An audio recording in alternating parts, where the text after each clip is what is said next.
Assalamualaikum warahmatullahi wabarakatuh. Kembali lagi kita pada mata kuliah pemrograman berorientasi objek. Nah, kali ini kita akan membahas pembahasan pemodelan ya, masih melanjutkan pertemuan kita pada materi video pembelajaran sebelumnya. Jadi pada pembahasan kali ini kita akan fokus pada model object oriented. Nah, pada pembahasan model object oriented ini, saya akan coba fokus dengan dua hal. Jadi fokus dua hal ini nanti akan saya bagi lagi menjadi dua video pembelajaran ya. Jadi nanti ada dua video pembelajaran juga yang nanti akan saya split materinya dengan pertemuan hari ini. Nah, dua pembahasan utama kita itu adalah model object oriented, dan bagaimana kita akan membuat pemodelan itu berdasarkan pedoman object oriented. Jadi nanti fokusnya pada dua hal ini. Nah, untuk video pembelajaran hari ini saya fokus pada model object oriented. Nah, untuk pembahasan model object oriented ini sebenarnya kita tetap masih mengulang poin-poin pembahasan yang sama ya, yang kaitannya dengan objek, kaitannya dengan kelas, kaitannya dengan prinsip-prinsip dan karakter yang harus ada di object oriented. Nah, kita nanti tetap pada prinsip-prinsip yang sama, tetap pada kata-kata yang sama terkait dengan yang saya sebutkan tadi ya. Jadi kita masih membahas tentang apa itu pembahasan di objek. Nah, pada pertemuan video pembelajaran sebelumnya juga saya sudah tekankan bahwa ketika kita berada pada object oriented untuk model ini, kemudian kita juga membahas ini pada pemrograman. Nah, ini dua hal yang harus kita pisahkan dulu secara pengertian, tapi pada hakikatnya sebenarnya dua penjelasan di model ataupun di pemrograman nantinya itu sebenarnya sama, bahkan tekniknya sebenarnya sama. Cuma karena memang kita fokus dulu pada pembahasan model, maka kita secara pengertian kita bawa dulu pembahasan ini pada model. Ya, sebelum-sebelumnya juga kita tetap bahas tentang objek ya, dimana objek memang kita sebutkan menjadi sebuah benda yang kita bisa sebutkan, kemudian dia mengandung nilai dan mengandung perilaku di dalamnya. Nah, secara pembahasan kali ini pun tetap sama. Untuk objek itu memang didefinisikan kepada sebuah konsep juga, dan bisa bermakna sebagai sebuah benda yang mengandung nilai tertentu, sehingga objek tersebut memiliki batasan-batasan pada perilaku dan pada nilai yang dimilikinya. Pada prinsipnya sebenarnya semua objek yang berbeda itu pasti akan memiliki nilai di dalamnya, perilaku di dalamnya. Walaupun sebelumnya juga kita sempat sampaikan bahwa bisa jadi pada sebuah objek hanya mengandung nilai tertentu, atau di suatu objek itu hanya mengandung perilaku tertentu. Nah, memang semua objek itu mempunyai identitas yang berbeda dengan objek yang lainnya. Pada dasarnya objek pasti memiliki yang saya sebutkan tadi sebagai sebuah identitas yang harus melekat pada dirinya. Walaupun terkondisikan objek tersebut misalnya kembar identik ya, tapi pasti ada sifat atau nilai yang berbeda pada dua objek kembar tersebut. Nah, objek juga bisa berarti apapun ya. Bisa seperti yang saya sampaikan pada video pelajaran sebelumnya, bisa objek, bisa sebuah kebijakan, bisa sebuah aturan, bisa sebuah definisi, seperti itu, yang lahir dari sebuah pembentukan di intens. Kemudian objek tersebut bisa menunjuk ke suatu hal, atau mungkin dia merupakan sebuah pengkategorian dari nilai tertentu atau dari pemaknaan tertentu. Misalnya kita mau mendefinisikan objek manusia, maka kita bisa saja menyebutkan manusia itu menjadi sebuah objek, atau nanti manusia itu merupakan sebuah template yang nanti kita akan bisa bangun objek-objek berdasarkan template sebagai kategori manusia. Nah, kita bisa tentukan seperti itu. Nah, selalu kita merekatkan objek dengan template-nya atau dengan blueprint-nya, yaitu sebuah kelas. Jadi selalu objek ini akan berkaitan dengan kelas yang kita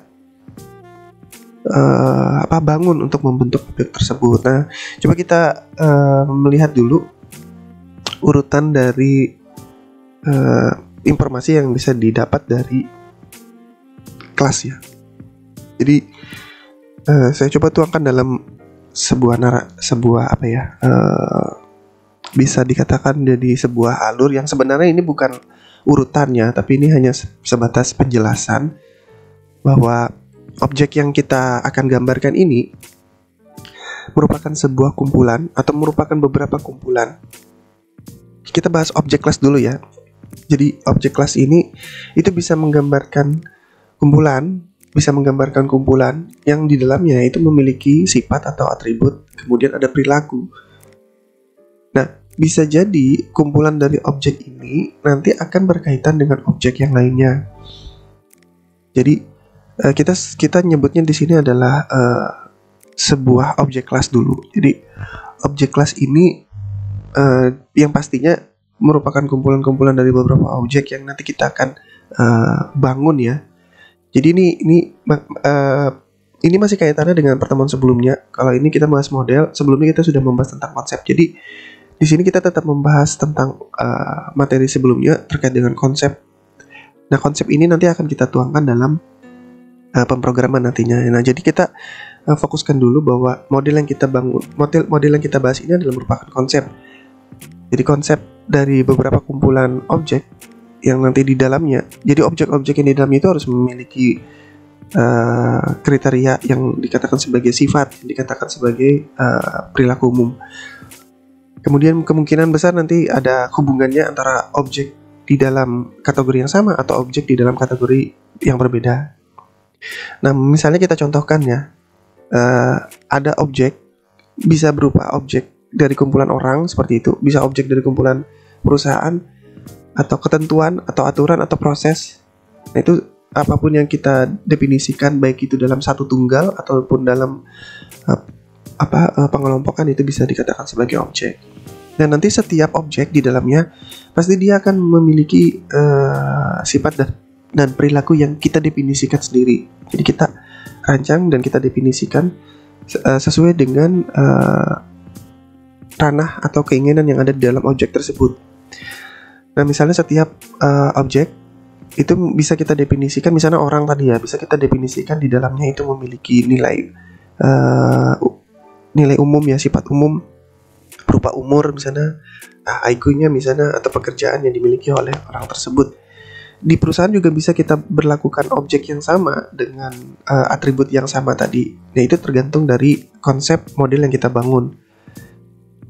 Nah, kemudian bisa jadi memiliki tambahan dari atribut-atribut yang lainnya. Misalnya di objek proses mungkin masih ada kaitannya dengan nilai dari atribut sebelumnya, tapi bisa jadi kita tambahkan misalnya tambahkan atribut dari prioritas, tambahkan atribut dari list dan sebagainya. Oke, kalau di antara rekan-rekan semua itu pernah pernah berinteraksi, pernah menerapkan, kemudian pernah memahami tentang konsep basis data. Jadi sebenarnya penuangan basis data ini kan bisa kita bagi lagi menjadi beberapa tabel. Nah, tabel ini kan sebenarnya merupakan entitas yang entitasnya di dalamnya mengandung atribut. Nah, sebenarnya kita juga bisa membayangkan bahwa kita membangun objek itu juga mungkin bisa berdasarkan pada saat kita membangun sebuah basis data di mana di dalamnya terdiri dari beberapa tabel.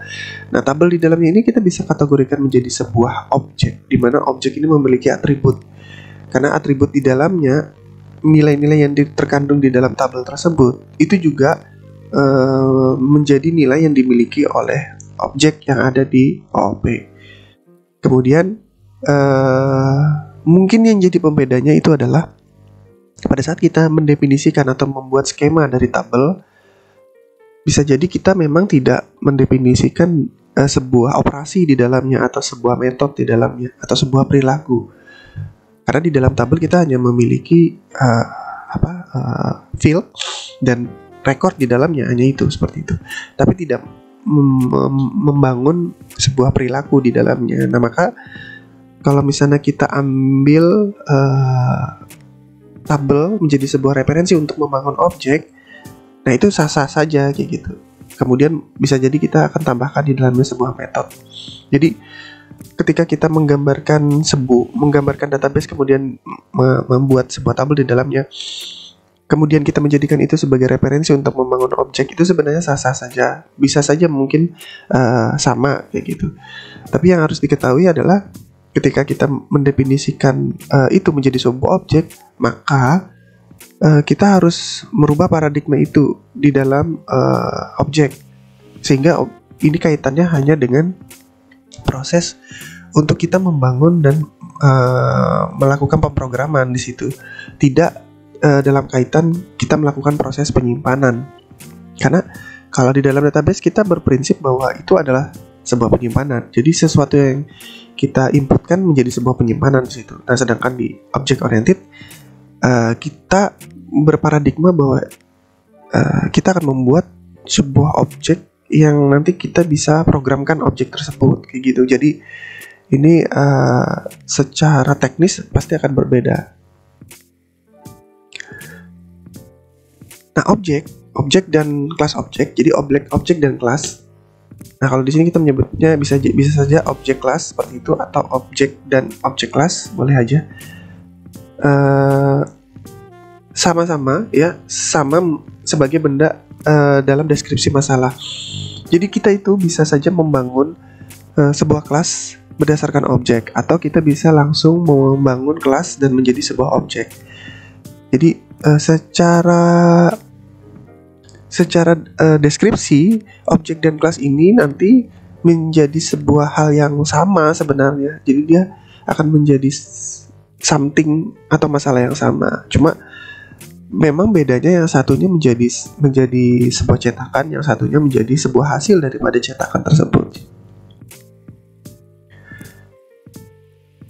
Nah, dari objek dan objek kelas ini nanti akan melakukan kegiatan, di mana di dalamnya nanti akan terkait dengan data yang dikumpulkan, kemudian perilaku yang dikumpulkan. Kemudian nanti akan mempunyai struktur. Nah, struktur yang dibangun ini itu bisa di dalam enskapsulasi. Jadi dia di dalam satu grup enskapsulasi. Kemudian juga sudah dipastikan bahwa kelas objek ini nanti pasti jadi wadah untuk objek, sehingga dia dapat digunakan untuk menciptakan si objek itu sendiri. Jadi ketika kita sudah kumpulkan semua, jadi ini konsep, dimana konsep kita pertama kita harus tahu dulu kita mau menggambarkan tentang objek apa. Kemudian objek itu memang kita definisikan sesuai dengan keinginan kita. Ketika kita bangun objek itu, maka kita akan bayangkan di dalamnya terdiri dari apa. Misalnya kita terdiri dari nilai, terdiri dari sifat, atau di dalamnya juga terdiri dari perilaku tertentu seperti itu. Kemudian nanti kita akan bisa objek yang kita lahirkan ini dulu kita sampingkan dulu. Maka kita akan fokus dulu untuk objek kelas. Pembangunan kelas ini, maka nanti kita akan kumpulkan sesuai dengan yang kita sudah definisikan sebelumnya. Kemudian kita susun berdasarkan enkapsulasi di dalamnya, kita susun sehingga dia memiliki struktur yang sama di dalamnya. Nah, objek nanti yang kita bangun itu memang nanti akan berada di dalam wadah kelas objeknya. Sehingga wadah kelas objek ini nanti kan pasti akan membangun objek yang sesuai dengan definisi yang kita bangun. Sehingga objek memang mewakili sebagai sebuah fakta dan keterangan dari informasi yang ada di kelas. Oke. Mudah-mudahan bisa dimengerti ya. Kita sambil jalan saja ya gitu. Kalau memang ada yang kurang bisa dipahami, silakan bisa reply kembali ya materi sebelumnya atau materi ini. Dan seperti materi di video pembelajaran sebelumnya juga, saya coba disclaimer dulu bahwa materi yang saya berikan kepada rekan-rekan sekalian ini, nah ini memang merupakan referensi dari kumpulan materi yang ada, dan berdasarkan materi yang sudah ada itu, kalian mungkin bisa aja mendapatkan materi ini di luar dari video pembelajaran saya secara umum ya, atau mungkin secara khusus, karena saya sampaikan di sini materi secara umum berdasarkan referensi materi yang ada. Banyak sekali ya materinya ya, dari video pembelajaran di YouTube juga ada, kemudian dari artikel-artikel dan blog dari yang sudah dibuat oleh orang lain juga ada. Nah, kalau memang kesulitan untuk membaca dan memfokuskan materi secara full, kan bisa jadi kita ketika membaca materi itu mungkin banyak dan tidak fokus dengan materi tersebut, maka silakan tonton video pembelajaran saya ini. Semoga materi yang secara khusus banyak sekali itu bisa saya sampaikan secara umum di sini. Oke. Tadi kita bahas dua hal kaitannya dengan objek dan objek kelas. Nah, dari objek dan objek kelas dulu kita coba kembali lagi ke pembahasan tentang objek. Nah, dari sebelum-sebelumnya juga kita sudah singgung ya tentang objek dan apa yang harus ada di dalam objek.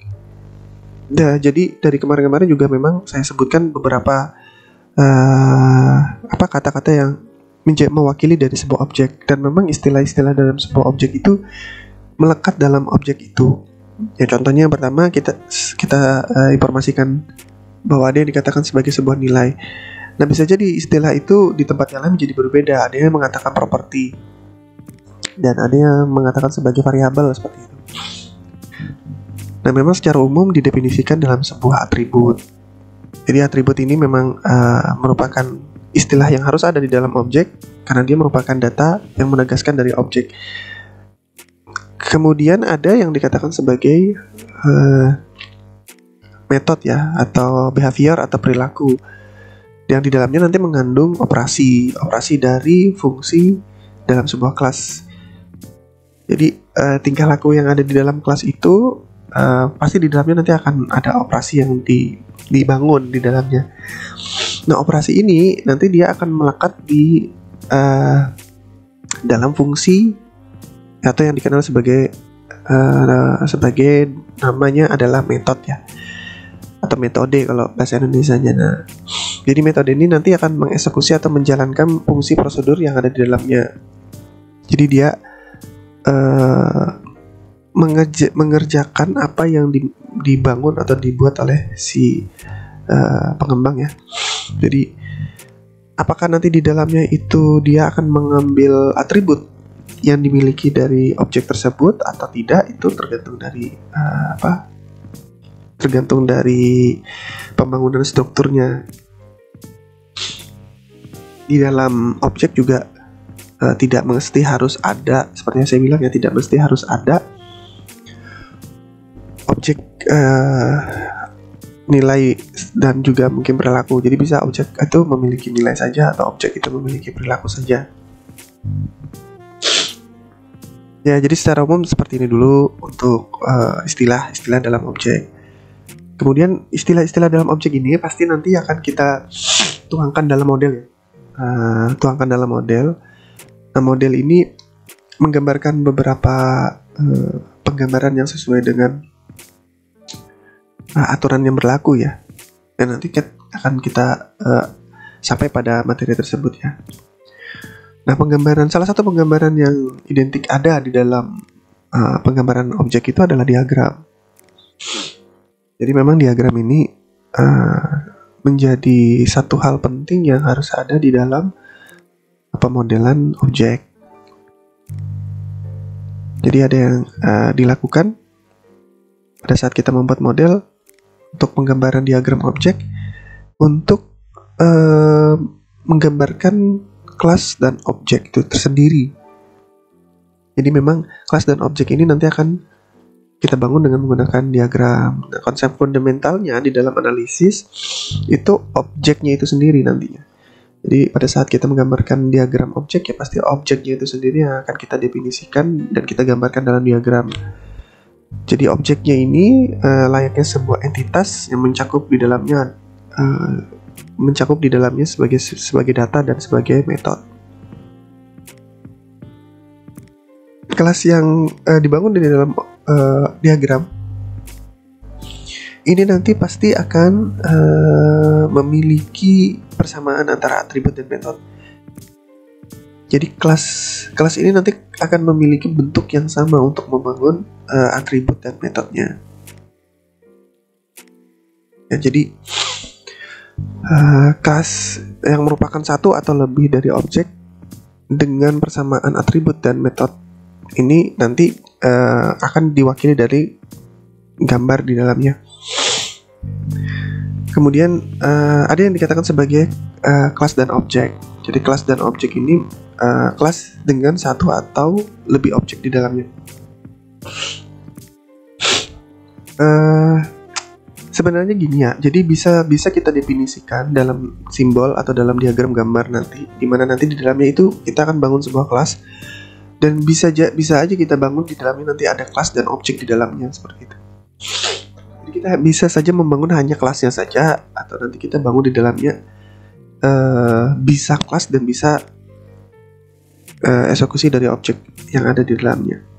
Dan ini nanti ada istilah yang disebut dengan beberapa metode ya. Jadi ada magic method tertentu yang bisa digunakan untuk bisa untuk bisa ngebangun objek yang ada di dalam kelas. Nanti ketika kita membangun objek itu membangun kelas, nanti kelas yang kita bangun itu memang memiliki kata tunggal ya. Jadi sebisa mungkin kelas yang kita bangun sebagai sebuah plan itu mewakili dari kata tunggal. Atau bisa apapun ya, kata sifat, kata benda dan sebagainya, tapi dia harus memiliki kata tunggal sebisa mungkin seperti itu. Maksudnya seperti ini. Kalau misalnya kita bikin kelas manusia, ya namanya manusia. Jadi bukan kelas manusia super atau manusia pintar kayak gitu. Itu kan sebuah makna yang jadinya menjadi sebuah objek, sehingga dia bisa kita akan buat sebagai sebuah objek. Jadi kita buat namanya sebagai nama kategori umum dengan kalimat tunggal saja, dengan kata tunggal saja, yaitu misalnya tadi saya bilang manusia. Nah, nanti akan melahirkan objek-objek misalnya manusia super, manusia pintar dan sebagainya. Seperti itu. Nah, nama dari kelas dan objek ini nanti akan menjelaskan objek tunggal yang kita bangun tadi. Ya, jadi seperti itu. Nah, secara penggambaran diagram utuh nanti kita akan bahas itu di pertemuan selanjutnya ya. Tapi kayak saya coba kasih gambaran dulu untuk bentuk simbolnya ya. Jadi kurang lebih nanti penggambaran simbolnya seperti ini. Nanti kita akan tuangkan nama kelas, nama tunggalnya di depan, di atas ya, di atas dari simbol. Kemudian nanti kita tuangkan atributnya di antara dua garis ini ya. Kemudian ada metode. Jadi aturan pembuatan kelasnya jadi seperti ini. Jadi kita tuangkan namanya, kemudian nanti kita sebut atributnya, nilainya, kemudian nanti kita sebut perilaku dalam metodenya di sini. Jadi urutannya seperti ini ya, jangan kebalik. Jangan nanti atributnya di bawah dari metode ya. Dan ini nanti pun akan sama perlakuannya ketika kita terapkan dalam pemrograman. Jadi ketika kita terapkan dalam pemrograman pun nanti akan sama. Urutannya juga seperti itu. Nah, untuk kelas objek pun sama nanti. Penggambaran juga seperti itu. Jadi pembangunan nama kelas objek, kemudian nanti atributnya dan metodenya. Ya, seperti itu. Oke, nah, dari penggambaran ini penggambaran umum saja ya. Dari penggambaran umum nanti kita akan tuangkan dalam struktur objek dan hierarki kelas. Jadi nanti kita gambarkan ini, kemudian nanti kita akan tuangkan gambar ini di dalam struktur objek dan hierarki kelas. Nah, di dalam struktur objek dan hierarki kelas itu nanti ada dua kriteria yang harus terpenuhi ya. Jadi yang pertama itu ada word part struktur. Ini bentuknya ini nanti akan ngebentuk sebagai sebuah hierarki kelas. Jadi ada komponen yang nanti terkait dengan komponen lainnya. Contoh misalnya ada kelas mobil sebagai sebuah wall-nya, kemudian nanti ada komponen di dalamnya sebagai sebuah kelas. Nah, komponen itu bisa menjadi sebuah objek yang dia nanti kita bisa definisikan dalam satu simbol kelas, satu simbol objek, satu simbol objek. Ya, jadi objek yang kita bangun itu berdasarkan kelasnya ya.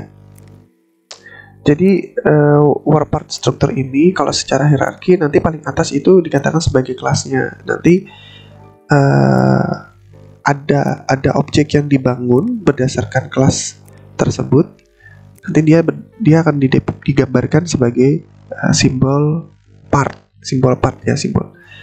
Secara simbol sama sih seperti simbol yang sebelumnya tadi ya. Ya ini ya. Secara simbol sama, cuma nanti kita bikin hierarkinya. Jadi hierarki atasnya adalah kelas, kemudian nanti di bawah-bawahnya ada objek yang dibangun. Nah, kurang lebih gambarnya seperti inilah. Nah, ini kelas nanti dibangun, kelas ini dibangun kemudian nanti menghasilkan objek di dalamnya. Jadi objek-objek ini dibangun berdasarkan kelas di atasnya seperti itu. Nanti kurang lebih simbolnya seperti itulah.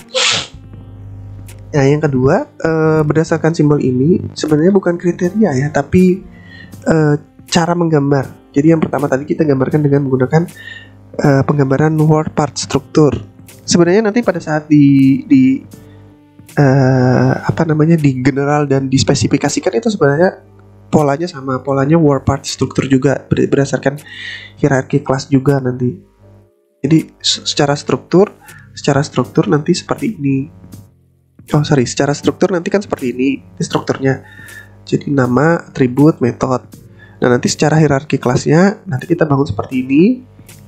Nah, dari kelas dan objek ini itu juga kita bisa melakukan memperlihatkan model kelas dan speknya. Jadi ini generalization, kemudian ini adalah specification. Artinya seperti itu ya. Jadi generalization itu digambarkan menjadi sebuah kelas dan specification itu digambarkan menjadi sebuah sifat khusus di dalamnya. Jadi kelas ini memiliki sifat umum yang disebut dengan generalization atau superkelasnya, atau yang paling utamanya top kelasnya. Kemudian kelas yang memiliki sifat khusus atau bisa jadi dia adalah sebuah inheritance atau turunan atau pewarisan yang menjadi sebuah spesialisasi. Kalau kita contohkan misalnya seperti ini ya. Dari objek sedan, objek truk. Nah, ini kan dibangun dari mobil, sehingga mobil ini sebagai sebuah kelas itu kita gambarkan menjadi generalization. Kemudian objek yang dibangun dari kelas mobil ini menjadi sebuah spesialisasi. Gambarnya kurang lebih sama seperti ini. Jadi kita nyebutkan word part 1, part 2 dan sebagainya sebagai sebuah nilai. Nah, nanti kita bisa gambarkan di dalamnya menjadi sebuah spesialisasi dari generalisasi umum. Nah, nanti ada beberapa lagi lah objek yang nanti akan kita bahas di video pembelajaran selanjutnya. Yang penting cara gambarin umumnya lah seperti itu dulu. Belum lagi nanti kita akan belajar diagram kelas, diagram square. Kemudian sebelumnya kita belajar tentang use case dulu untuk menjabarkan kelas dan objek yang kita akan bangun berdasarkan skenario-nya seperti itu. Nah, semua ini tertuang dalam metode apa sih kayak gitu. Jadi gambar-gambar yang simbol yang tadi kita bahas secara tahapan tuh sebenarnya berada di apa sih? Di tahapan apa sih? Kayak misalnya kalian membahas tentang analisis, membahas tentang perancangan, desain. Nah, semua itu kan tidak bisa terbangun dengan sendirinya begitu aja. Dan dia juga tidak bisa di tahapan yang ngacak. Misalnya kita pertama harus perancangan dulu, terus nanti habis itu analisis. Tidak seperti itu, karena semua pada prinsipnya harus ada tahapan-tahapan yang dilakukan. Nah, begitu juga pada saat kita melakukan perancangan. Waktu kita memodelkan database, pasti kan ada aturan yang berlaku di situ supaya kita menggambarkan sesuai dengan kaidahnya dan orang bisa jelas memahami simbol yang kita bangun. Ada kesepakatan di situ untuk masalah aturan. Sehingga pada saat kita membangun program nantinya, itu sudah berdasarkan kesepakatan dari pemodelan yang sama. Nah, di object oriented ini kita mengenal dengan sebutan UML namanya, Unified Model Language namanya.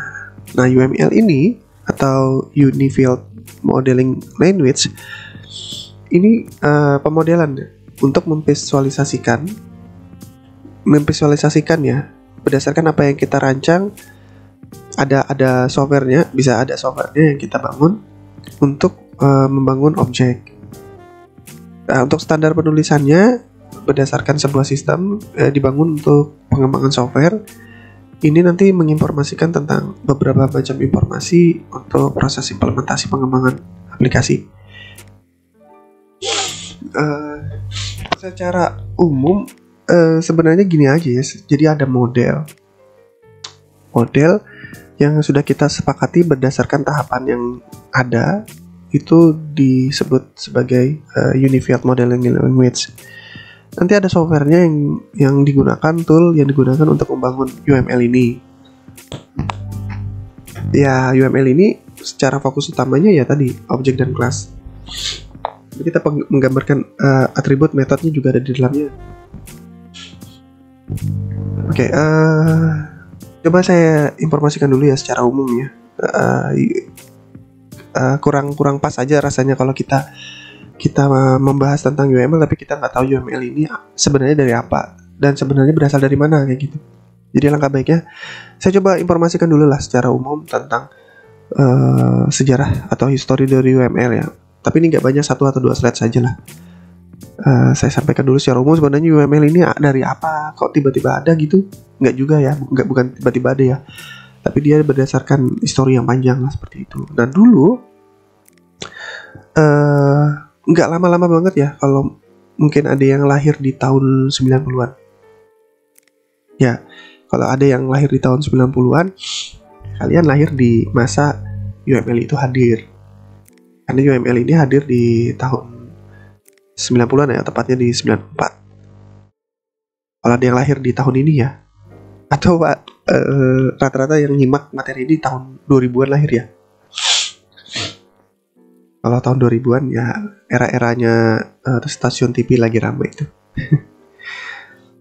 Kalau ada yang lahir di masa 90-an ya berarti Anda lahir di masa UML juga lahir.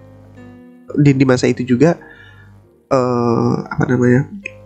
paradigma pemrograman udah mulai dibenerin ini. Bukan dibenerin tapi udah mulai difokuskan pada pemrograman orientasi objek karena manfaatnya ya berdasarkan penerapannya itu mampu untuk diterapkan secara teamwork. Nah, seperti itu. Jadi tahun 94, Oktober 94, ada Dr. James Raborn bergabung dalam sebuah perusahaan yang disebut dengan Rational Software, di mana Grady Boards sudah bekerja di dalamnya. Jadi siapa sih sebenarnya dua orang ini ya? Dua orang ini sebenarnya mereka berdua ini pengembang OOD ya. Jadi Object Oriented Design namanya OOD, Object Oriented Design. Dan mereka ini sebenarnya pengembang dari Object Oriented Design. Jadi fokus beliau berdua ini untuk membangun software berorientasi objek. Nah, Bapak Grady Board ini fokus untuk desainnya. Nah, sedangkan Pak James ini itu fokus untuk tekniknya. Jadi sebenarnya sama kan, beliau berdua ini saling bekerja sama untuk membangun tahapan UML ini gitu. Jadi fokus buat desain itu Pak Grady ini. Nah, fokus untuk teknisnya, teknik untuk membangun modelnya itu. Nah, itu Pak James ini gitu. Ya beliau berdua ini ya, fokus untuk pengembangannya. Nah, setahun berikutnya maka mereka menghasilkan model utama. Jadi mereka membangun model Unifield-nya atau Unifield model lah.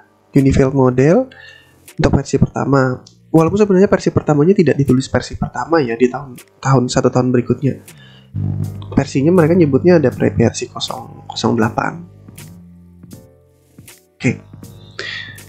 Nah, di tahun yang sama ada yang join juga. Jadi ada yang ikut bergabung, yaitu Dr. Ivan Jacobson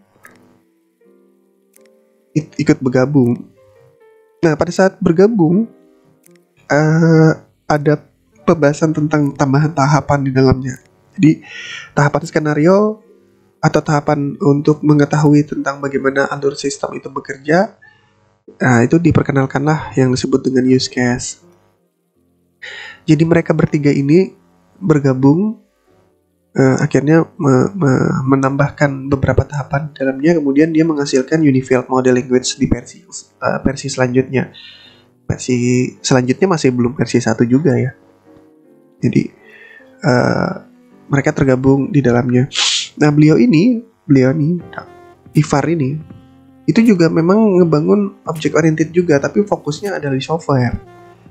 Jadi dia sudah fokusnya itu ke ranah aplikasinya. Nah, makanya mereka klop di sini, sehingga sudut pandangnya dari sisi aplikasi udah bisa di-create, sehingga nanti ditarik mundur untuk menjadi sebuah objek, sehingga lahirlah Unifield model untuk versi ke-09.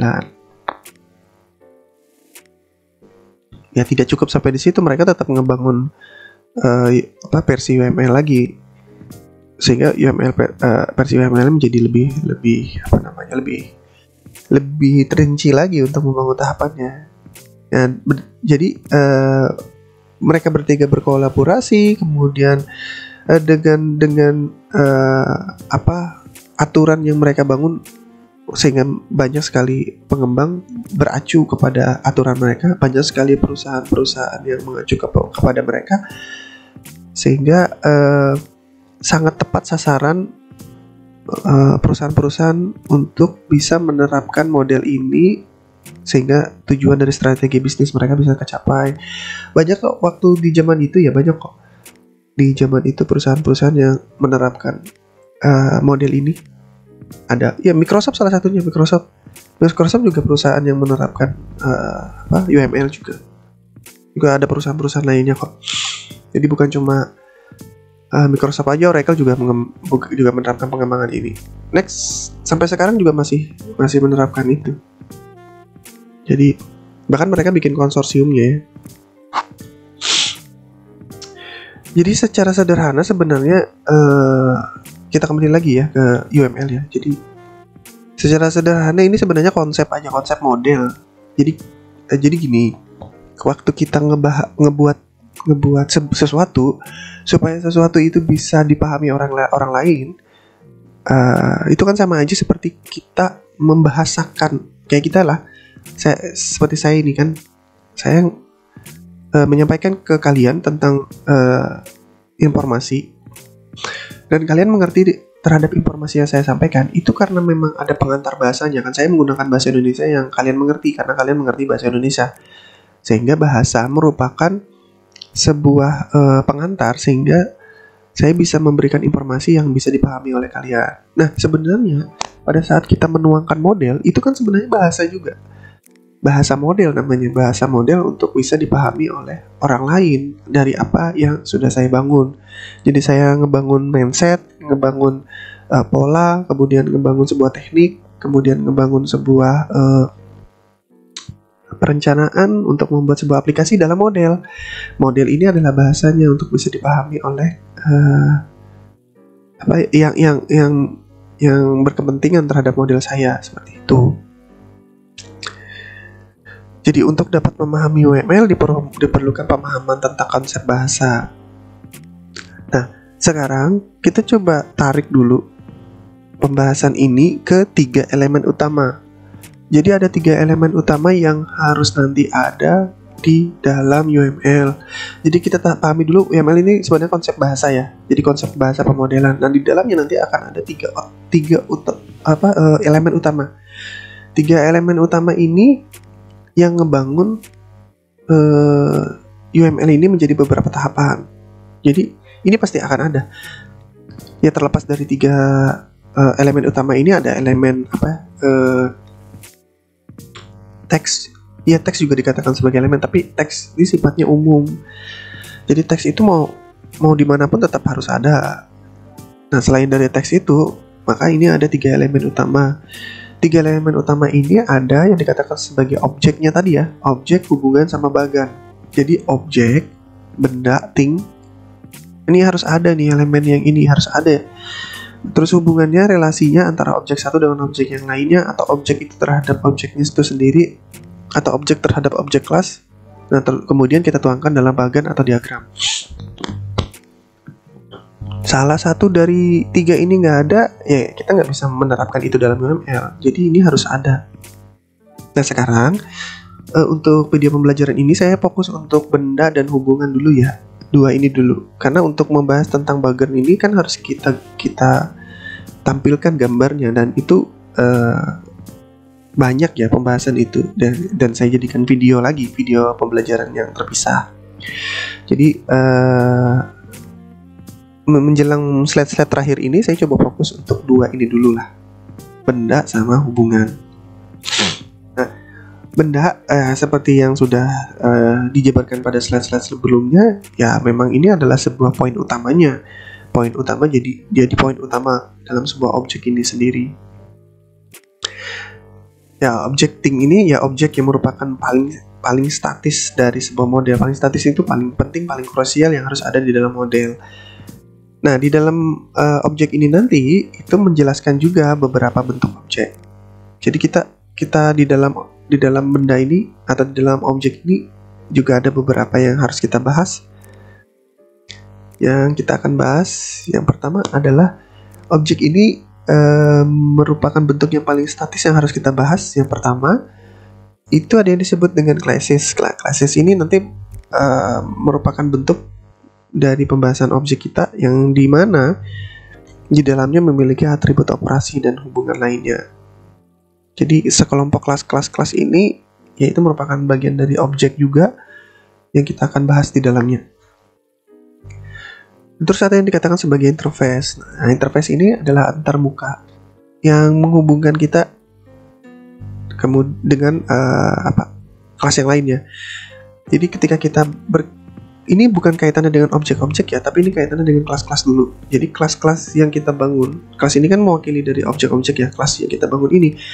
Kalau kita mau menghubungkan antara kelas satu dengan kelas yang lainnya di luar daripada turunannya atau inheritance-nya, itu harus ada interface. Jadi harus ada interface yang bisa menghubungkan antara kelas yang satu dengan kelas yang lainnya. Terus ada kolaborasi. Ada kolaborasi. Di dalam objek ini ada pembahasan tentang kolaborasi. Jadi interaksi dari semua kelas atau semua elemen yang saling bekerja sama. Nah poinnya dari 3 hal ini nanti berdasarkan use case. Jadi use case ini itu pembentuk dari tingkah laku, nilai yang terkandung di dalam objek sebagai sebuah model, kemudian kita tuangkan dan kita realisasikan dalam sebuah kelas yang dihubungkan dengan interface dan kita kolaborasikan. Jadi begitu ya maksudnya. Ya, nah nanti semua itu akan kita tuangkan dalam bentuk fisik dari elemen-elemen yang ada, kemudian dijalankan nanti dalam sistem. Nah itu disebut sebagai nodes namanya. Jadi 3 komponen ini kemudian kita bangun berdasarkan use case-nya dan kita tuh realisasikan dalam bentuk nodes. Ya, seperti itu untuk penjelasan umumnya untuk objek dan hal-hal komponen pembentuk di dalamnya. Kemudian selanjutnya hubungan relasi. Nah, hubungan relasi ini juga sama, ada beberapa poin di dalamnya. Ada 4 macam hubungan. Nah, 4 macam hubungan yang ada di dalam UML ini Ini nanti tergantung dari pembahasannya. Jadi mungkin saja tidak semua kita terapkan, hanya satu macam saja kita terapkan. Tapi paling tidak semua pembahasan definisi ini harus kita pahami dulu kaitannya dengan hubungannya. Yang pertama dependensi. Jadi dependensi ini mengakibatkan objek itu berubah karena objek yang lainnya gitu. Jadi hubungan antara objek di mana objek itu berubah yang mengakibatkan objek yang lain pun jadi ikut berubah. Jadi perubahan terhadap objek yang lainnya itu dipengaruhi terhadap objek perubahnya seperti itu. Nah, secara sederhana itu sebenarnya ada objek yang dia mengubah objek yang lainnya, atau objek itu terubah sehingga objek yang lainnya yang terkait dengan dirinya akan berubah. Kemudian ada juga yang objek di mana secara struktur dia nanti berhubungan dengan objek dalam satu kesatuan. Jadi hubungan antara objek dengan objek yang lainnya, tapi dia secara struktur dia saling terhubung sehingga dia menjadi satu kesatuan objek besar. Kayak gini nah sederhananya. Ada objek sistem pernapasan, ada objek sistem rangka tubuh, ada objek sistem sirkulasi darah. Nah, semua itu saling hubung, saling terkait menjadi sistem informasi manusia itu sendiri, misalnya seperti itu. Kayak mobil misalnya, ada objek setir, ada objek bangku, kursi, ada objek mesin. Yang semua ini nanti terhubung menjadi satu objek utama yang disebut dengan mobil. Nah, kita membahas ini kemarin itu di dalam abstraksi ya. Nah, kalau di dalam relasinya kita nyebutnya asosiasi.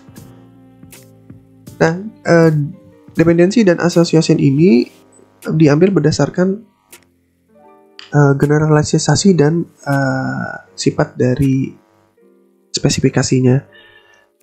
Jadi hubungan utama yang terjadi khusus di dalam objek child atau objek anak yang nanti akan berperan untuk menggantikan peran induknya atau objek parent terhadap tingkah laku yang terjadi di dalam objek induknya. Jadi ada pengaruh yang dibawa dari objek child, objek anak terhadap objek induknya.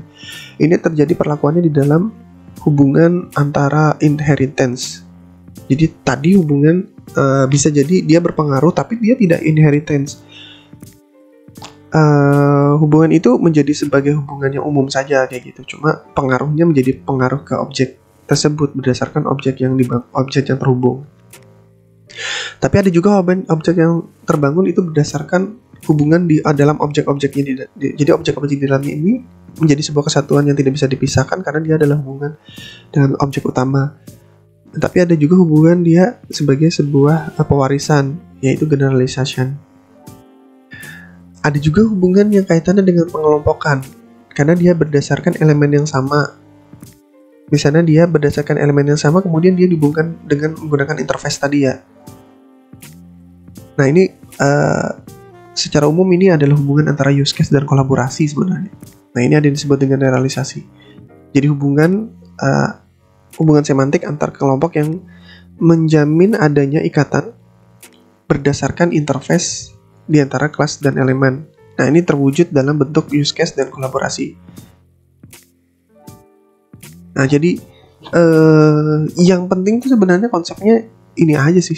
Maksudnya ketika kita berkaitan dengan UML yang harus kita pahami itu UML itu ada 3 hal utama ya kayak gini ya, 3 hal utama: benda, hubungan, sama bagannya. Nah dari tiga utama ini kita pahami dulu benda atau objek itu apa, kemudian nanti benda atau objek ini nanti berdasarkan beberapa elemen di dalamnya ya. Jadi classes, interface, kolaborasi, use case, dan node. Jadi komponen elemen di dalam objek ini kita pahami, kemudian berdasarkan hubungan relasinya ada 4 hal seperti ini. Nah ini dulu untuk penjelasan umum kaitannya dengan model ya, konsep model object oriented. Nah nanti seperti yang saya sampaikan ya, ini kan kita masih membahas 2 ini untuk konsep dasar, masih ada 2 yang kita bahas. benda sama hubungan. Nah, untuk selanjutnya pada pembahasan Baganda diagram nanti kita akan bahas pada pertemuan selanjutnya. Nah, sekian untuk pertemuan hari ini. Mohon maaf kalau materi ini memang agak sedikit panjang ya penjelasannya ya, dan semoga juga penjelasan saya bisa dipahami dengan baik. Kalaupun ada penjelasan yang kurang bisa dimengerti, seperti biasa silakan tanyakan di kolom komentar atau tanyakan pada grup diskusi kita. Seperti itu harapan saya. Minimal kalian menyimaklah materi yang saya berikan dari video pembelajaran, walaupun agak susah untuk memahaminya, paling nggak kalian menyimak materi tersebut kayak gitu. Dan video pembelajaran yang saya berikan ini juga itu murni untuk pembelajaran, saya tidak mengambil benefit apa-apa di sana juga. Dan saya memahaminya adalah supaya apa yang saya sampaikan itu bisa berguna buat rekan-rekan sekalian. Dan sekedar saran dari saya, karena video pembelajaran ini mungkin bisa di-download ya kalau menggunakan YouTube Apps. Silakan di-download dan nanti ditonton secara offline sehingga tidak menghabiskan banyak kuota kalian ya, seperti itu. Sehingga kalian bisa memutarnya berulang kali. Yang saya tahu bisa di-download ya. Saya nggak tahu apakah itu akan disediakan hanya pada fitur YouTube Premium saja atau YouTube berbayar. Tapi mudah-mudahan enggak ya.